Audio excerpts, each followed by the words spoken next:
Yes, all my devils. We are almost towards the end of your chapter. अपन लोगों ने last time NPO start किया था, but rather NPO की जगह मैंने आपको इतनी सारी चीज़ें सिखा दी. बट नेवरदलेस सीखना तो अपने को ही है, इसी चैप्टर का पार्ट है. आज सीखें कल सीखें, क्या फ़र्क पड़ता है. एनपीओ वापस आएंगे, बट आई थिंक मुझे नीचे वाला पार्ट थोड़ा सा और सिखाना था आपको प्रमोटर्स का, so that we are done over there. तो क्या अपन फिर आराम से बस ऊपर बैठ के छोटे मोटे टाइम पास करेंगे एंड वी आर डन.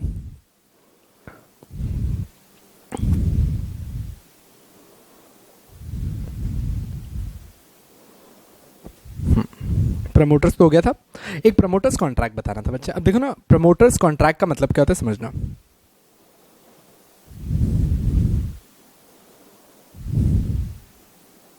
अब राजा ना, एक प्रमोटर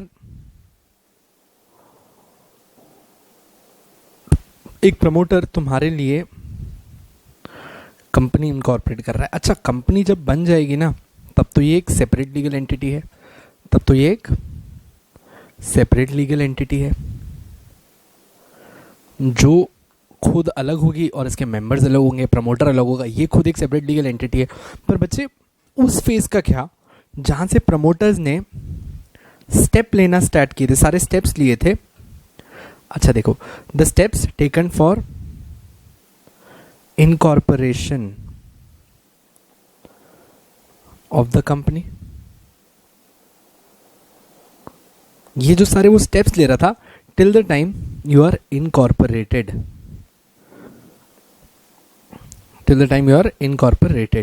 इनकॉर्पोरेटेड तक पहुंचने के लिए जो आपने टाइम स्टेप्स लिए इनकॉर्पोरेशन ऑफ द कंपनी में, ये जो इतना सारा हो रहा था, इसका क्या, इसका यहां पे क्या इस टाइम पे हो सकता है, इस ड्यूरेशन में. मान लो कि मैं इस पार्ट को जूम इन कर रहा हूं, मतलब द स्टेप्स टेकन, राइट. ठीक है, मैं इसको जूम इन कर रहा हूं, तो इस टाइम पे इसे कभी कोई लैंड एक्वायर करनी पड़ी होगी, इसको कभी शायद तक कोई वेंडर्स से परचेजेस करनी पड़ी होंगी, बहुत सारे कंप्लायंसेस कॉस्ट्स लगे होंगे.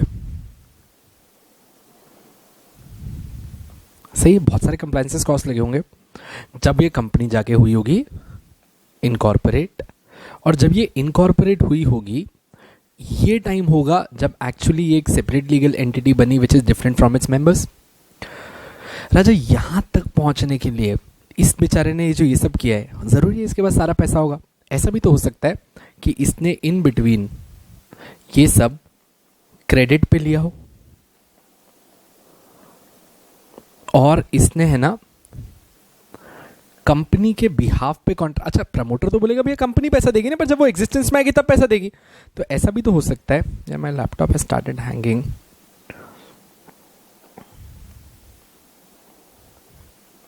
दैट ये कंपनी के बिहाफ पे, ये कंपनी के बिहाफ पे कॉन्ट्रैक्ट कर रहा है. पर अब एक बात समझना, मैंने आपको कॉन्ट्रैक्ट एक्ट 1872 पढ़ाया. दो लिविंग पर्सन या फिर दो सेपरेट लीगल एंटिटीज कॉन्ट्रैक्ट कर सकती है, पर जो एग्जिस्टेंस में हो. तो जब ये promoter actually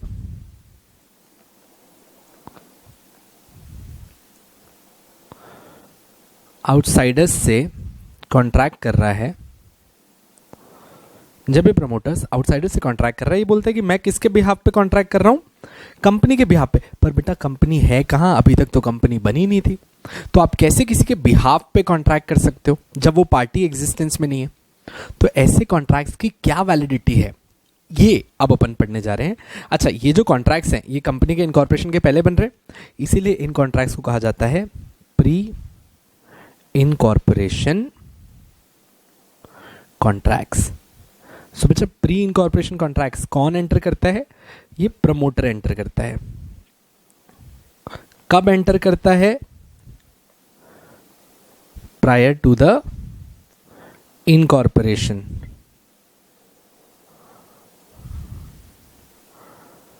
of the company. Sir, सवाल ये उठता है कि जब कंपनी इनकॉर्पोरेट हो जाएगी, तब क्या वो इन कॉन्ट्रैक्ट्स को उनके ऊपर थोप सकता है, यानी कि क्या ये कॉन्ट्रैक्ट्स कंपनी के ऊपर अप्लाई होंगे और क्या कंपनी बाइंड करेगी इन कॉन्ट्रैक्ट से, मतलब कंपनी उनको फॉलो करेगी या नहीं करेगी, ये हमको इसमें पढ़ना है। कुछ भी नहीं, अपनी सोचना, तुम पैदा भी नहीं हुए हो और तुम्हारे पापा ने तुम्हारे पैदा होने से पहले तुम्हारे नाम पे लोन ले रखा है, तो क्या पैदा होने के बाद तुम वो लोन देने के लिए अकस्टम होते हो? आपने कहा सर नहीं, हम तो एग्जिस्टेंस में नहीं थे ना। अगर हम एग्जिस्टेंस में होते हैं, हमने हाँ बोला होता तो समझ में आता, पर हमारे पैदा होने से पहले आप हमारे नाम पे उधारी नहीं ले सकते हो। कंपनी भी तो यही बोल रही है कि प्रमोटर भैया आप बना मुझे ही रहे थे, आप मेरे लिए खर्चा कर रहे थे, पर प्रायर टू जो भी इनकॉर्पोरेशन जो कॉन्ट्रैक्ट्स होते हैं वो तो वॉइड ही हो गए ना, मैं उनकी जिम्मा क्यों उठाऊंगी? अब ये चीज़ आपको सीखनी है कि अगर आज इनकॉर्पोरेशन के बाद कंपनी ने इन कॉन्ट्रैक्ट्स का जिम्मा नहीं उठाया तो बेटा क्यों कोई प्रमोटर कंपनी के लिए कॉन्ट्रैक्ट करेगा? फिर तो कंपनीज बनेंगी नहीं। तो ऑब्वियसली हमें कोई तरीका ढूंढना है जिसके थ्रू ये जो प्रमोटर ने कॉन्ट्रैक्ट्स किए हैं इनकी लायबिलिटी किस पे शिफ्ट हो जाए? कंपनी पे शिफ्ट हो जाए। और इसीलिए बच्चों अपन प्री इनकॉर्पोरेशन कॉन्ट्रैक्ट्स पढ़ रहे हैं। Very simple to understand. अब मैंने इसका आपको डायरेक्ट ट्रीटमेंट बता देता हूँ। याद रखना, pre incorporation contracts are not binding on company. They are not binding on company. One simple point, they are never binding. It is the choice of the company. It is the choice of the company. अगर वो चाहे तो वो ratify करके, मैं अभी ratify word use कर रहा हूं, आगे मैं समझाऊंगा मैंने क्यों यूज किया। अगर वो चाहे तो रैटिफाई करके एक न्यू कॉन्ट्रैक्ट बना सकती है और ये सारी लाइबिलिटी एक्सेप्ट कर सकती है। पर अगर कंपनी ने रैटिफाई नहीं किया तो ये जो भी कॉन्ट्रैक्ट्स थे ना बच्चे, ये सारे कॉन्ट्रैक्ट्स की लाइबिलिटी प्रमोटर के ऊपर चली जाती है। ये सारी कॉन्ट्रैक्ट्स की लाइबिलिटी प्रमोटर्स के ऊपर चली जाती है। ये प्रमोटर्स की क्या बन जाती है? पर्सनल लाइबिलिटी बन जाती है, क्योंकि पीछे कंपनी ने एक्सेप्ट करने से मना कर दिया। तो सर अब हमको प्री इनकॉर्पोरेशन कॉन्ट्रैक्ट का ट्रीटमेंट तो समझ में आ गया है ऑलमोस्ट, ठीक है। Pre incorporation contract are not binding on company. It is the choice of the company whether to ratify or not to ratify. If they ratify, it is as good as making a new contract and accepting it.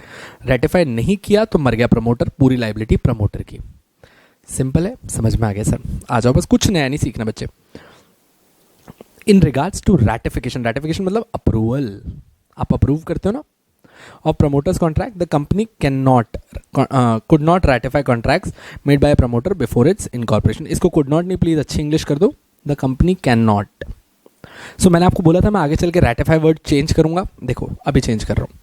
So in regards to ratification of promoters contract, the company cannot ratify contract made by a promoter before its incorporation. Company बेटा क्यों ratify नहीं कर सकती? क्योंकि बेटा company तो उस time existence में ही नहीं थी ना. अब रुक जाओ, मैं सिखाऊंगा, सब सिखाऊंगा, डरो मत. पर अब इसके लिए ना एक स्पेसिफिक रिलीफ एक्ट 1963 ने कुछ छोटा सा ट्रीटमेंट दिया है. Specific performance of a contract may be enforced against a company in respect of the contract entered by the promoter on behalf of the company. ये सेक्शन 16 पढ़ रहे हैं अपन. सेक्शन 16 क्या बोलता है? आप एक कंपनी के खिलाफ स्पेसिफिक परफॉर्मेंस एनफोर्स कर सकते हो. कौन से कॉन्ट्रैक्ट्स का? जो प्रमोटर ने कंपनी के बिहाफ पे किए हैं. पर आगे देखना क्या बोल रहा है, अभी तक खत्म नहीं हुई है. If such a contract is warranted by the terms of incorporation. पहला, इस कॉन्ट्रैक्ट के बारे में आपने अपनी इनकॉर्पोरेशन के सारे डॉक्यूमेंटेशन में लिखा था कि भाई हमने कंपनी के इनकॉर्पोरेशन में खर्चा किया, तो पहले तो इनकॉर्पोरेशन में सारे डॉक्यूमेंट्स लगे हुए होने चाहिए. एंड देखो आगे, the company has accepted the contract, और कंपनी ने क्या किया? इसको रैटिफाई किया है. मतलब रैटिफिकेशन हो सकता है as per what? Specific relief act. And communicated the acceptance to other party. तो अगर कंपनी ने इसको रैटिफाई किया, तो जनरली तो कोई कॉन्ट्रैक्ट रैटिफाई हो ही नहीं सकता, पर स्पेसिफिक परफॉर्मेंस आप उसके खिलाफ मांग सकते हो, जिसके अंदर दो चीजें होनी चाहिए. पहला तो ये कंपनी के डॉक्यूमेंट्स में लिखा होना चाहिए, मतलब इनकॉर्पोरेशन की इसमें एडेड होना चाहिए. और दूसरी चीज, कंपनी ने इसको एक्सेप्ट करना चाहिए. मतलब अगर कंपनी ने एक्सेप्ट नहीं किया तो कुछ भी नहीं हो सकता. Specific Relief Act provides that the other party can enforce the contract if the company has adopted. Adopted मतलब तभी कर सकते हैं जब कंपनी ने एक्सेप्ट कर लिया है it after incorporation and the contract is with in the terms of incorporation. बच्चे एक बात बता दो, as long as the company does not ratify it as required by Specific Relief Act 1963, the position remains the same as under common law. That is, the promoter will be personally liable. That the promoter will be personally liable. समझ में आ गया? Very simple, खत्म. अच्छा एक second, अब इतना सारा थ्योरी पढ़ा, तुमको उसी का ट्रीटमेंट मैंने यहाँ बता दिया था इतने से में 2 लाइन में. यही है बस, और कुछ भी नहीं करना. So it can be ratified and as good एक नया कॉन्ट्रैक्ट बनेगा उसको एक्सेप्ट करने के लिए. एक सिर्फ एक्स्ट्रा नॉलेज बता रहा हूँ, क्या कंपनी ऐसा ही बोल सकती है कि ये चीज़ें मैं एक्सेप्ट कर रही हूँ, ये चीज़ें मैं एक्सेप्ट नहीं कर रही? बिल्कुल हो सकता है. कंपनी बोल सकती है कि मैं पूरा कॉन्ट्रैक्ट एज इट इज़ नहीं लूँगी, ये वाली चीज़ मैं नहीं दूंगी, ये वाली चीज़ मैं नहीं दूंगी. चलता है. जो चीज़ उसने रैटिफाई करी वो उसका लाइबिलिटी बन जाएगा, जो उसने रैटिफाई नहीं किया प्रमोटर की लाइबिलिटी रहेगी, पर्सनल लाइबिलिटी. अब नेक्स्ट आता है बच्चे legal position of a promoter. Now what is the legal position of a promoter? While the accurate description of a promoter may be difficult. अब एक ही वर्ड सिखा रहा हूं, इसके अलावा इस पूरे में कुछ नहीं आएगा. What is the legal position of you and your dad? पता नहीं सर. हमारा उनके ऊपर ट्रस्ट है, हमारा उनके ऊपर कॉन्फिडेंस है. So the legal position of a promoter is, हम उसको बुलाते हैं, क्या बुलाएंगे जल्दी बताओ? It is a fiduciary position. It is a fiduciary position. Fiduciary का मतलब होता है बेटा a relation of trust and confidence. ना एक प्रमोटर तुम्हारा एजेंट है, ना वो तुम्हारा ट्रस्टी है. हमेशा उसको क्या बुलाते हैं? तुम्हारी पोजीशन क्या है सर? फिड्यूशरी. फिड्यूशरी का मतलब क्या? Trust and confidence. जल्दी देख लो. While the accurate description of a promoter may be difficult, his legal position is quite clear. A promoter is neither an agent, MCQ है, नॉर अ ट्रस्टी. ना वो agent है ना वो ट्रस्टी है for the company because it is not in existence. क्योंकि जब तू बना रहा था कंपनी, क्या कंपनी एग्जिस्टेंस में थी? अरे मेरे भैया, जो चीज एग्जिस्टेंस में नहीं थी उसका कैसे एजेंट बनेगा, कैसे उसका ट्रस्टी बनेगा? इसीलिए ही occupies a fiduciary position in relation to a company and therefore requires making full disclosure of relevant facts including any profit made by him. देखो, इनकॉर्पोरेशन करते वक्त तुमने अगर कुछ प्रॉफिट कमाया ना, कोई बात नहीं. हम क्या कह रहे हैं ना, हमारा तुमसे क्या रिश्ता है? Relationship of trust and confidence. सिर्फ डिस्क्लोज करो कि तुमने क्या प्रॉफिट बनाया, बनाओ, कोई रोक नहीं रहा. पर अगर सीक्रेट प्रॉफिट बनाया ना तो हम तुम्हारी जान ले लेंगे. सीक्रेट प्रॉफिट नहीं बनाना. A promoter should never make secret profit. Profit बनाओ और डिस्क्लोज कर दो. जो डिस्क्लोज नहीं करोगे वो सीक्रेट प्रॉफिट है. हमें आपके प्रॉफिट कमाने से दिक्कत नहीं, सीक्रेट प्रॉफिट नहीं होना चाहिए. सही है? अच्छा एक सेकंड, ये जो इनकॉर्पोरेशन ऑफ अ कंपनी है ना, इसका मैं एक लेक्चर और रखूंगा. ये खाली मतलब 10-15 मिनट में आपको बता दूंगा. मैं क्या चाहता हूं ना, ये वाला 116 से 117 इतना सा यहां तक, ये आप पहले इस लेक्चर के बाद रीड करके रखोगे, उसके बाद मैं आपको इसको रीड करवाऊंगा, बता दूंगा. बट पहले अपने को छोटा सा रीड करके रखना है. उसके नीचे तो कुछ है नहीं, तो वे डन विद 119, 118, 117 और 116 आप याद करके रीड करके रखेंगे. 115 हो गया, 114 पे आ गया ना अपन. ठीक है, अब मेरे को आपको सिखाना है डॉक्ट्रिन ऑफ लिफ्टिंग और doctrine of piercing of corporate wheel. पहले ही सीखते हैं, उसके बाद अपन चलेंगे पीछे की तरफ टाइप्स ऑफ कंपनी में. मैंने पर्पसफुली एनपीओ इनको रोका है, मैं बताऊंगा क्यों. आई थिंक एनपीओ अब एकदम ऑल टुगेदर एक नया फॉर्म ऑफ कंपनी है, जिसको सीखने से पहले कंपनी के सारे बेसिक्स क्लियर हो जाए तो वेरी सिंपल हो जाएगा समझना. ठीक है, ये वाला पार्ट भी शायद अपन देखेंगे, कोशिश करेंगे, जरूरत पड़ी तो लास्ट ही लेक्चर में रखेंगे डिस्टिंक्शंस. पर ये देखते हैं, आ जाओ. अब देखो, हम पढ़ने जा रहे हैं पियर्सिंग ऑफ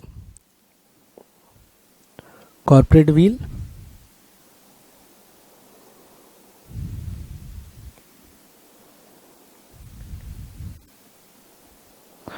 जिसको आप लिफ्टिंग ऑफ कॉर्पोरेट व्हील भी बोलते हो, जिसको आप वैसे ठीक है और मत सीखो.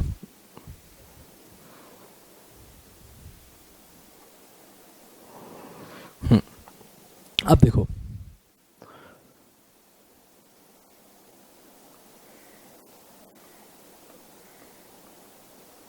ये बनी आपकी कंपनी. सो बच्चे once a company is incorporated it's a separate legal entity, हम क्या बोलते हैं that this is a separate legal entity. अच्छा, आप बार बार बोल रहे हो it's a separate legal entity, but how does this become a separate legal entity? क्योंकि आप बोलते हो कि जैसे ही कंपनी बन जाती है उसके मेंबर्स अलग हैं, उसके मेंबर्स अलग हैं। एक सेकेंड, मतलब जिसने इसको बनाया दे आर डिफरेंट, उसके डायरेक्टर्स अलग है, मतलब मैनेजमेंट अलग है, और इन लोगों के बीच में एक पर्दा है, इन लोगों के बीच में एक पर्दा है। दुनिया को सिर्फ कंपनी दिखेगी, पीछे जो काम कर रहा है, जो पैसे दिखाए वो प्रोटेक्टेड है।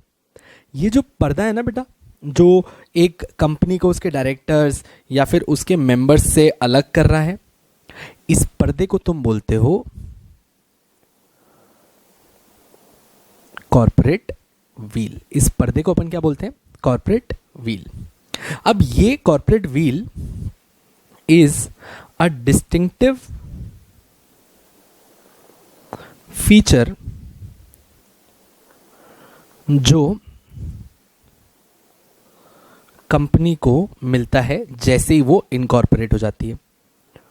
पर बेटा कभी कभार क्या होता है कि आप इस डिस्टिंक्टिव फीचर की आड़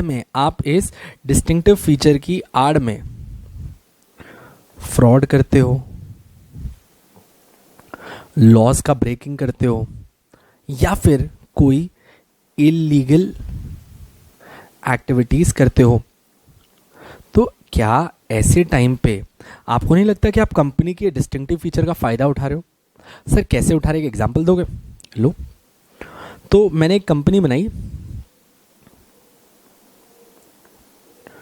बेस्ट एसोसिएट्स प्राइवेट लिमिटेड। मैंने कंपनी बनाई best associates private limited. Who are the promoters? Promoters का नाम है सुनीता चोटरानी एंड ओम प्रकाश चोटरानी। हटा दो साइड में। इस बेस्ट एसोसिएट प्राइवेट लिमिटेड के डायरेक्टर्स कौन है?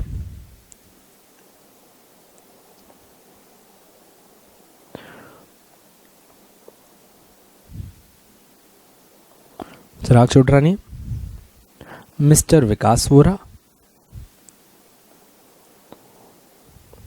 मिस्टर विपुल शाह,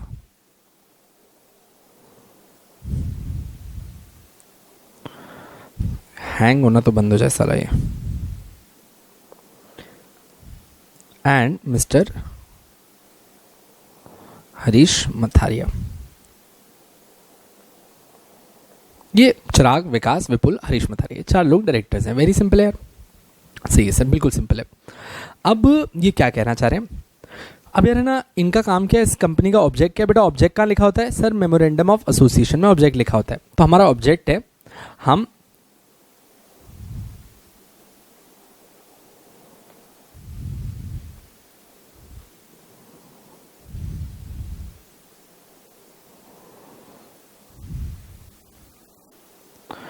क्रिकेट एक्सेसरीज बेचते हैं। सही है। चिराग, विकास, विपुल, हरीश सबने जोर लगा लिया, पर भाई कुछ नहीं बिक रहा, कुछ भी नहीं बिक रहा, बर्बादी छा रखी है, मतलब डूब ही जाएंगे, ऐसी बुरी हालत है, कंपनी बचानी है। तो यहाँ पे एक बहुत ही शैतान आदमी आया, पता नहीं कौन आया, उसने कहा सुनो, अपना अभी एक पंजाब में क्रिकेट का कंसाइनमेंट जा रहा है। हमने कहा हाँ। तो इसने बोला एक बात बताओ, बस खाली ट्रक भरा हुआ है खाली? हमने कहा खाली है यार, 1000 बैट मंगाए, आधा भी नहीं भरेगा। तो हरीश सर ने कहा एक काम करो, तुम बैट रखो, बैट भेजो, बैट के नीचे मैं उड़ता पंजाब मतलब ड्रग्स रख देता हूँ, वो वहाँ तक पंजाब जाएंगे, सालों जितना बैट का फ़ायदा नहीं उससे ज़्यादा ड्रग्स का फ़ायदा है, 1 करोड़ मिलेगा। हमने कहा हाँ। हरीश ने कहा चुप करके दे दो, 1 करोड़ मस्त खाएंगे बैठ के घर पे। हमने भी कहा यार बहुत सही है यार। तो Vikas sir agreed, I agreed, Vipul sir agreed, हम सब बैठ गए। तो हमने यहाँ से एक ट्रक भेजा ठीक है,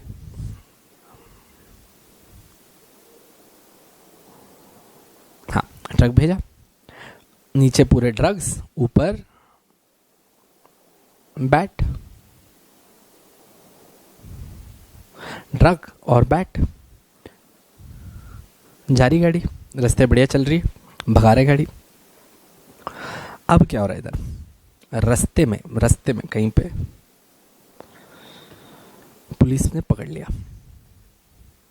पुलिस कौन है? पुलिस का नाम है मिस्टर वैभव, और साथ में एक और हीरोइन है, साथ में कोई मुस्कान नाम की बंदी है। पुलिस ने पकड़ लिया और ये भाग के हमारे पास लेके आए इस ट्रक को कि साले कमीनों ड्रग्स भेजते हो। हमने कहा हम थोड़ी भेज रहे हैं, हमने once a company is incorporated it is a separate legal entity. ये तो कंपनी ड्रग्स बेच रही है, जाओ पकड़ो कंपनी को, हम तो सिर्फ उसके एजेंट है, काम कर रहे हैं। वैभव बोला साला इसमें कुछ तो घपला है, कंपनी ने ड्रग्स भेजा, कंपनी का लाइबिलिटी, डायरेक्टर का कुछ नहीं। साला तुम लोग इधर ये जो तुमको सेपरेट लीगल एंटिटी, ये जो कॉर्पोरेट व्हील दिया है, इसका फायदा उठा रहे हो साले जानवरों। तो ऐसे सिचुएशन में आपकी कॉर्पोरेट व्हील को क्या कर दिया जाता है? लिफ्ट कर दिया जाता है। कॉर्पोरेट व्हील को लिफ्ट कर दिया जाता है, और जैसे ही कॉर्पोरेट व्हील लिफ्ट हो गई, कंपनी और directors are to be treated as one. Company and directors are to be treated as one. मतलब जो तेरा है वो मेरा है, मतलब जो तेरे के ऊपर केस आ रहा है वो किसके ऊपर जाएगा? डायरेक्टर्स के ऊपर जाएगा। मतलब कि क्योंकि धांधली तुमने करी, जिम्मेदारी भी तुम उठाओगे। This is nothing but lifting of corporate veil. अब ऐसे बहुत सारे केसेस हैं जब जब कोर्ट ने एंटर किया है और doctor of corporate veil lift किया है, मतलब कॉर्पोरेट व्हील को लिफ्ट किया है। अब बच्चे समझ में आया, लिफ्टिंग या पियर्सिंग। पियर्सिंग मतलब कॉर्पोरेट व्हील को फाड़ना, लिफ्टिंग मतलब उठाना, बात बराबर ही है। ये पढ़ना है अपने को। क्या आप लोगों को यहाँ तक समझ में आया? मैं आपको देख तो नहीं सकता, पर मुझे पता है मेरे बच्चों को समझ में आया होगा। The separate personality of a company is a statutory privilege. आपका जो सेपरेट लीगल एंटिटी है वो आपका स्टैट्यूटरी प्रिविलेज है, and it must be used for legitimate business purposes only. और इससे आप सिर्फ लीगल काम करोगे, कोई इलीगल काम नहीं करोगे। Where a fraudulent and dishonest use is made of the legal entity, the individual concerned will not be allowed to take shelter behind the corporate personality. जो भी individuals पीछे काम कर रहे थे उनको shelter नहीं लेने देंगे। The court will break through the corporate shell and apply the principle, the doctrine of what is called as lifting of piercing or piercing of corporate wheel. The court will look behind the corporate entity. वो हटाएगी और पीछे देखेगी कौन है बे, and take action as no entity separate from the member. ना member अलग है, ना director अलग है, ना company अलग है, सब एक हैं, and make the members or the controlling person यहाँ पे मतलब director, तो जिन्होंने भी गलती की है liable for the debts and obligation of the company. However, the shareholders cannot ask for the lifting of wheel for their purpose. ऐसा नहीं shareholder बोले भैया बहुत टाइम से डिविडेंड नहीं दिया, हमको लग रहा है फ्रॉड हो रहा है, लिफ्ट करो। तुम्हारे बाप का राज नहीं चल रहा है। ये MCQ याद रखना, share holder can not ask for lifting of corporate wheel. ठीक है, अब कुछ केस एग्जांपल्स हैं, जैसे कि पहला है गिलफोर्ड मोटर कंपनी एंड होन। गिलफोर्ड मोटर कंपनी एंड होन। अब इसमें क्या बोला गया, जब किसी भी कॉर्पोरेट व्हील को फ्रॉड करने के लिए यूज किया जाए तो ऐसे केस में court have lifted the wheel and looked at the reality of the situation. अब इस केस में क्या हुआ था, एक एम्प्लॉय था of a company made a covenant not to solicited customers. Company और एम्प्लॉयज के बीच में क्या हुआ था, मैं एक एम्प्लॉय हूं, मैं यस का, तो यस ने मेरे से पेपर पे साइन करा के लिया कि अगर तू हमको यस को छोड़ भी देगा, जो मैं कभी नहीं करूंगा, पर अगर तू कभी छोड़ भी देगा तो तू हमारे कोई बच्चे को सॉलिसिट मतलब अपनी तरफ नहीं बुलाएगा कि हमारे यहाँ के पढ़ लो। मैंने कहा हाँ हाँ पक्की बात, पागल हो गया, ऐसे करूंगा।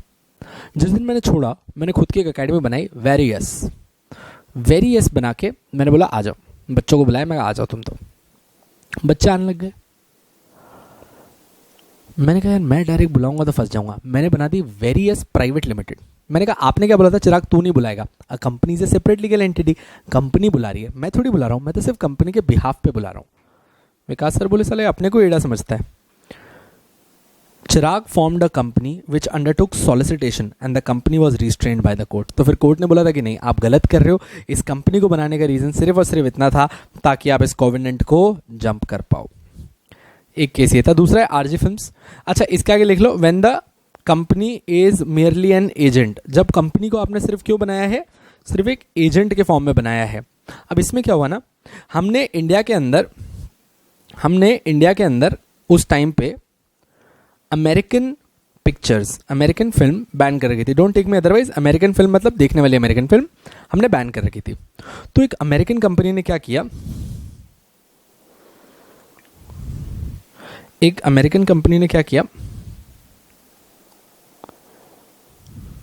उसने बोला यार क्या मैं डायरेक्टली इंडिया के अंदर जाके मूवी बना सकती हूँ, रिलीज कर सकती हूँ। हमने बोला नहीं, तुम बैन हो।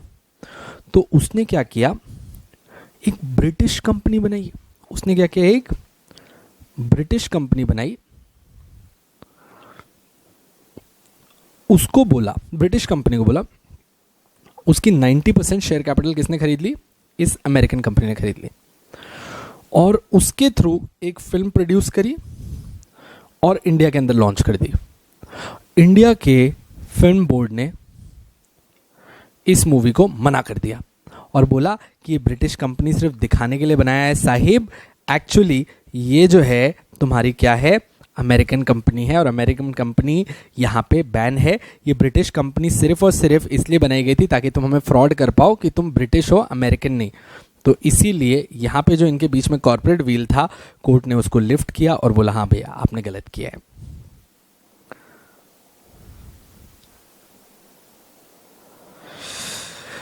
My laptop is hanging again and again.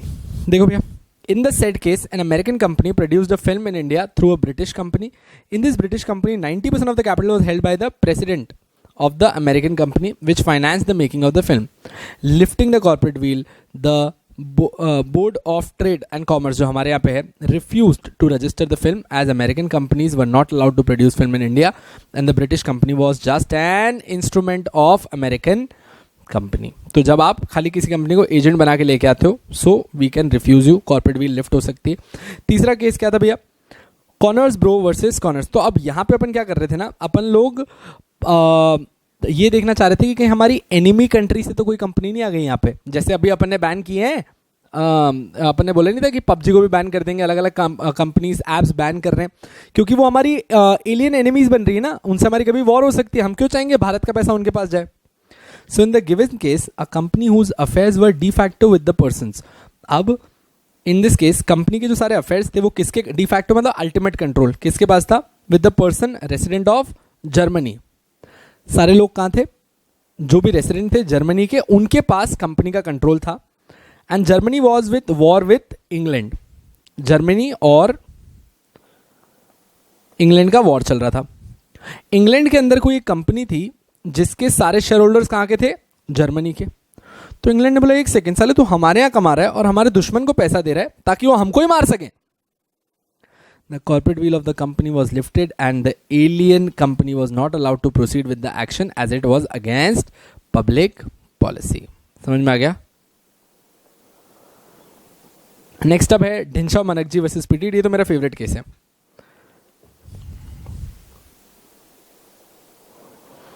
अब भैया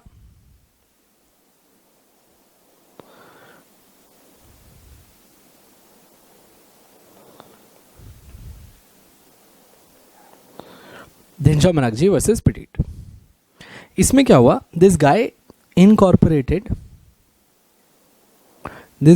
actually incorporated 4 companies.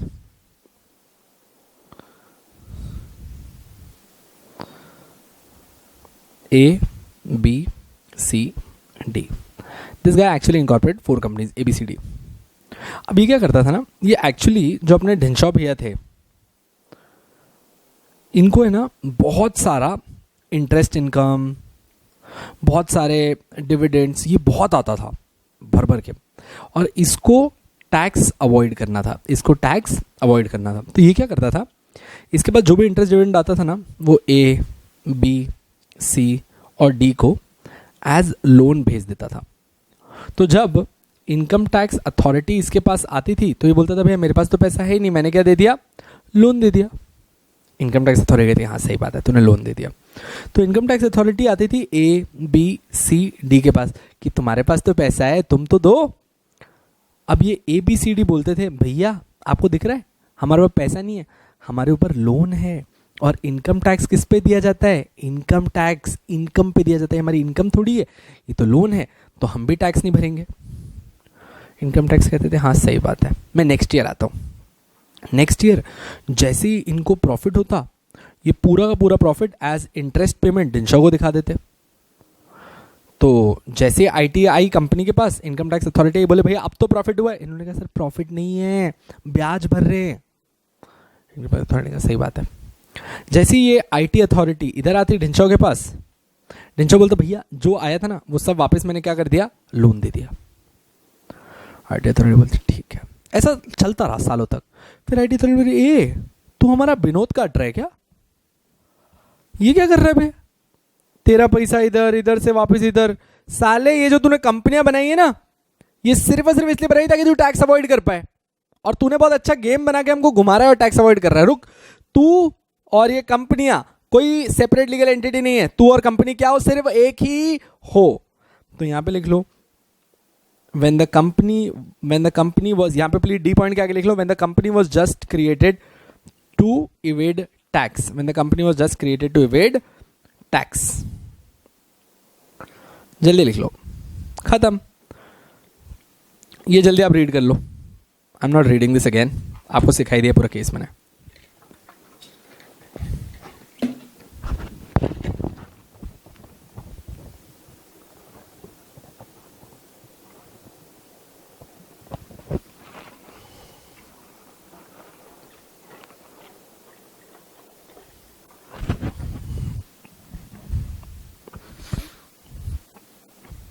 हाँ जी, लास्ट केस है।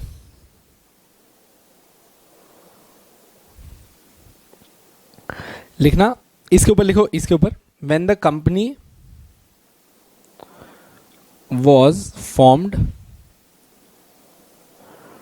to bypass or reduce statutory benefits, तो जो उनको स्टैट्यूटरी बेनिफिट देने थे अगर वो छुपाने के लिए बनी थी तो भी ये लिफ्ट कर जा सकता था। तो ये था workman employed in association rubber industries Bhavnagar versus the workers the associated rubber industries limited. तो वर्कर्स ने कंपनी के ऊपर केस किया था। इस केस में क्या हुआ था कि भाई the principal company was liable to pay bonus. अब इनको 8.33% पे बोनस देना था अपने एम्प्लॉयज को, ठीक है। तो जितना भी ग्रॉस प्रॉफिट होगा उसमें से कंपनी को क्या देना था, एज पर बोनस एक्ट 8.33% देना था। अब कंपनी ने कहा यार प्रॉफिट तो बहुत सारा हो गया है, अब क्या करें। तो इन लोगों ने क्या किया ना, एक न्यू कंपनी बनाई। So in order to reduce its liability the principal company formed a new company, जिसका कोई बिजनेस भी नहीं था, जिसकी कोई इनकम भी नहीं थी, एक्सेप्ट इस कंपनी को ये लोग बहुत सारा डिविडेंड देते थे, अपने शेयर्स देते थे बाय द प्रिंसिपल कंपनी। और ये लोग क्या करते थे, इस न्यू कंपनी को अपना बहुत सारा पैसा ट्रांसफर कर देते थे। तो उससे इनका ग्रॉस प्रॉफिट कम हो जाता था, और जैसे ही ग्रॉस प्रॉफिट कम होता तो इनका बोनस का कैलकुलेशन भी कम। अगर मैं तुमको 100 रुपये में से 8.33 दे रहा था और मैंने 50 इनको डाल दिया, तो अब मेरे को तुमको खाली 50 रुपये पे 8.33 देना है ना, तो तुम अपनी बोनस की लाइबिलिटी इवेट कर रहे थे। तो सुप्रीम कोर्ट ने कहा कि ये जो नई कंपनी थी ना, ये सिर्फ और सिर्फ आपका ग्रॉस प्रॉफिट कम करने के लिए बनाई थी, ताकि आपका बोनस जो पे करना था वो कम हो जाए। सही है, इसीलिए तो पॉइंट टू भी नोट हटा दो। तो यहाँ पे सिर्फ इसीलिए बनाई गई थी, हेंस कॉर्पोरेट व्हील लिफ्ट की गई थी। That's it. अब आपको कॉर्पोरेट व्हील और उसके सारे केसेस आते हैं, श्योर। अच्छा, अब एक सेकेंड, अपन ने 113 से, एक मिनट आपको नीचे ले जा रहा हूँ, 113 से अपन ने सब कुछ कर लिया है एक्चुअली, एक्सेप्ट आप मेरे को नेक्स्ट लेक्चर तक वेट करोगे और ये रीड करके रखोगे, इनकॉर्पोरेशन ऑफ कंपनी। बाकी आपका ये पूरा चैप्टर खत्म है। सही है। Now since we have learn each and every aspect जो मेरे को आपको सिखाना था, अब it is very easy for us to go down where. अच्छा, डिस्टिंक्शन तो देख लेंगे, मतलब 15-20 मिनट का मैटर है ये भी डिस्टिंक्शन ही है ना।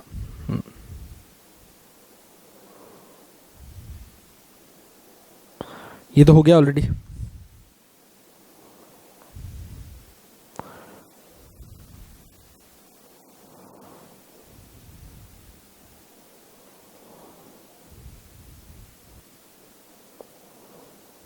This is done.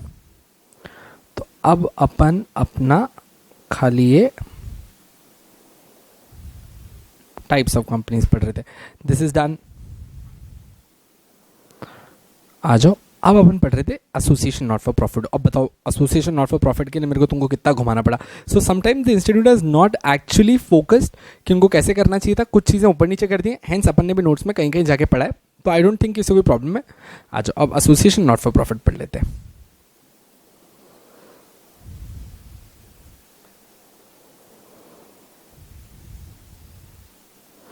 अब देखो, एक एनपीओ, याद रखना अर्लियर कंपनीज एक्ट 1956 में एनपीओ चलता था सेक्शन 25 के अंदर, और कंपनीज एक्ट 2013 में एनपीओ आ गया सेक्शन 8 कंपनीज के अंदर। अब बेटा एनपीओ का मतलब क्या होता है ना, this are not for profit organisation.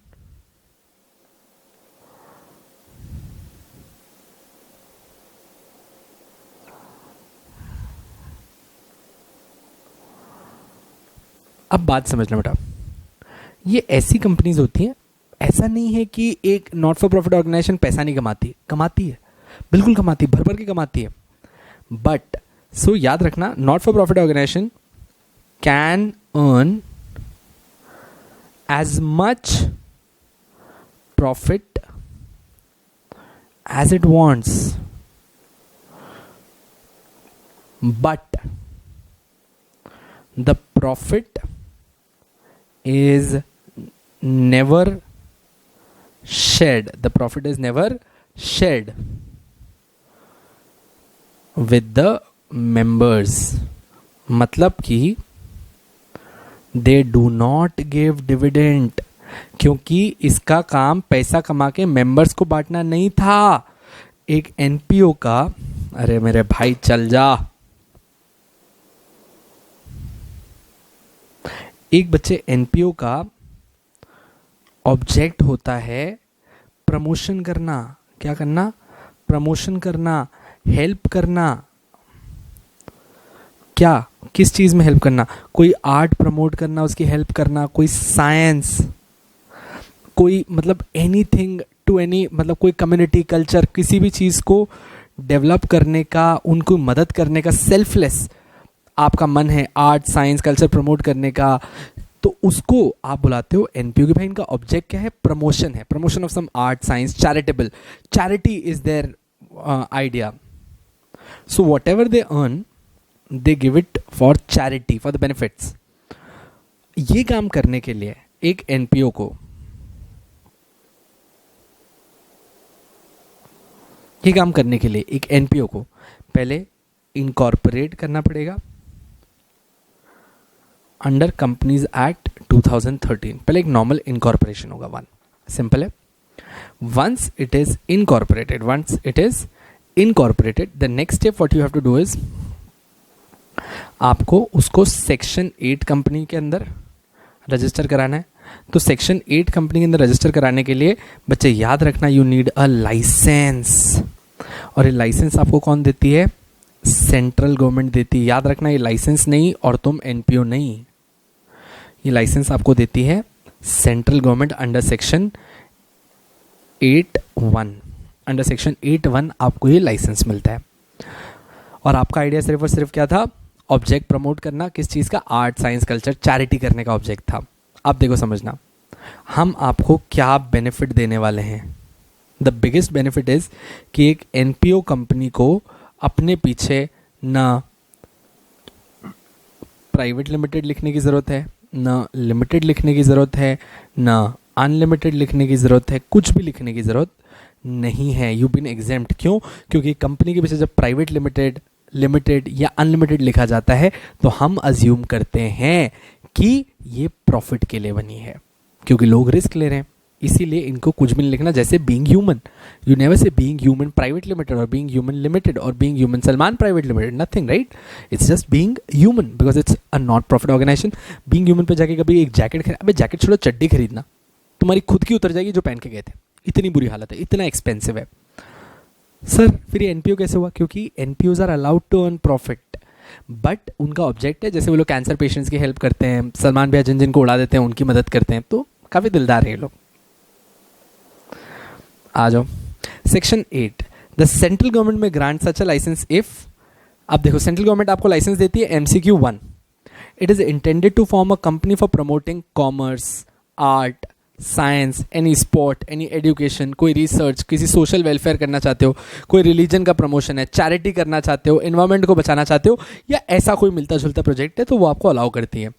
The company prohibits payment of any dividend, सिखा दिया बच्चे मैंने ऑलरेडी आपको, मेंबर्स को कोई डिविडेंड नहीं होती, but it intends to apply its profit, वो प्रॉफिट कमाती है पर उसकी इंटेंशन क्या है, या फिर जो भी इनकम है वो अपने ऑब्जेक्ट को प्रमोट करने में खर्च करेगी।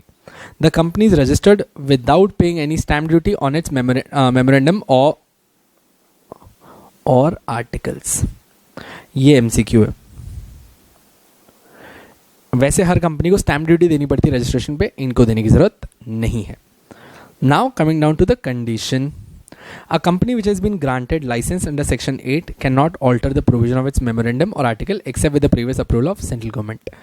अगर आपने खुद को लाइसेंस दिलवाया है, आप अपना ऑब्जेक्ट कभी भी नहीं बदल सकते। कब तक नहीं बदल सकते? जब तक आप सेंट्रल गवर्नमेंट का अप्रूवल नहीं ले लेते। अगर सेंट्रल गवर्नमेंट आपको बोलती नहीं ये चेंज नहीं कर सकते तो आप नहीं करोगे, और फिर भी अगर आपने चेंज किया तो गवर्नमेंट आपका लाइसेंस रिवोक कर लेगी। The memorandum of a company shall state the name of the company, memorandum का मतलब पता था NROLCS, name of the company with the last word limited in case of public limited company और the last word private limited in case of private limited company. However section 8(1) permits the registration under a license granted by central government of association not for profit with limited liability without being required to use the word limited or the word private limited after their names। इनको कोई नाम लिखने की जरूरत नहीं है, तो ना स्टैम्प ड्यूटी लगेगी ना पीछे प्राइवेट और पब्लिक लगाना है।